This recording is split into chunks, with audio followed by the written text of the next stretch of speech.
After the drama that surrounded the nation's debt ceiling debate, it is now back to business as usual on Capitol Hill. Joining us live now to discuss what is happening in Washington is WSFA's Washington correspondent Peter Zampa. Peter, the House was supposed to vote on the future of gas stoves in the U.S. today. What happened with that?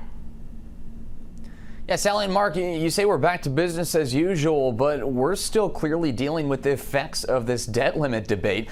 Gas stoves exposing a boiling point in the House Republican conference. A contingent of conservative House representatives blocked legislation from moving ahead that would have potentially prevented gas stoves from ever being banned in this country. Now, we should say these bills were targeting the Department of Energy's ability to further regulate and to further standardize what stoves and ovens can produce. And it was also going to target the Consumer Protection Agency's ability to study things like the effects of gas stoves on people. But at the end of the day, this was really a political deal we saw today. Republicans showing that they're not happy with how leadership moved ahead with the debt limit bill, getting rid of some of their priorities in the final piece of legislation and saying, look, we're able to block certain pieces of legislation from ever moving forward again if we don't get what we want. So an interesting day on Capitol Hill. These bills not moving ahead right now. We should say the Senate would probably block them anyway. It didn't really have any chance of actually being signed into law.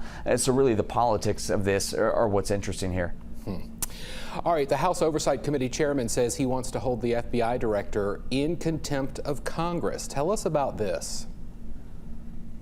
Yeah, this is a big priority for James Comer, the chairman of this committee. He's been wanting to look into influence peddling, as he says, of the Biden family, specifically looking at when the president was vice president. Did he use his position of power in a way that was beneficial to him, either monetarily or as far as power goes and influence abroad with maybe adversaries?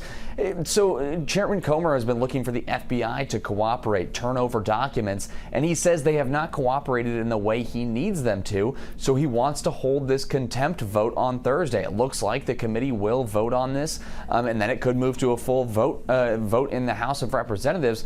We should also note that the FBI says this is completely unwarranted, and the White House calls this a fact-free stunt. But again, a top priority for a committee chairman who chairs a very powerful committee in the House. Peter, former Republican New Jersey Governor Chris Christie announced that he will enter the 2024 presidential race. What effect does this have on an increasingly crowded field? Yeah, it really is getting crowded. And to that point, Sally, what impact will this have on the folks who are not Ron DeSantis or not Donald Trump?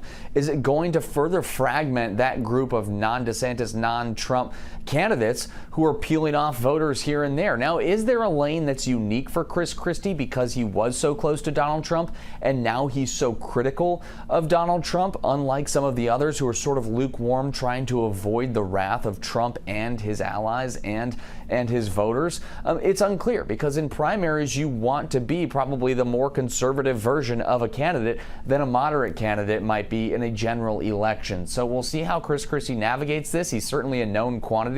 He's run for president before. He's announcing in New Hampshire, but New Hampshire's where he really got smoked in 2016 and dropped out immediately after. So the path ahead for Chris Christie definitely difficult with these two powerhouses at the top, but there may be a path. Yeah, he's not had a lot of luck in the past. We'll see what happens this year. Even amidst all of this, the Biden administration is trying to highlight infrastructure investments. What's the latest?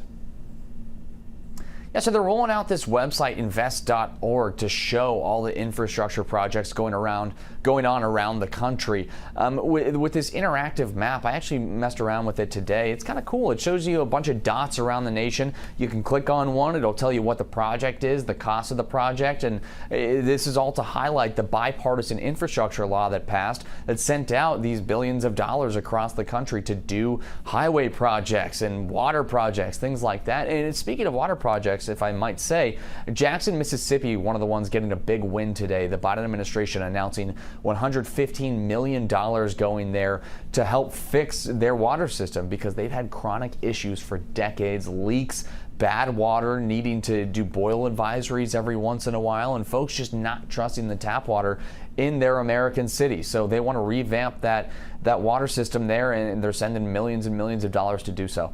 Peter Zampa live in Washington, D.C. for us this afternoon. Peter, thank you. Yeah, thank you.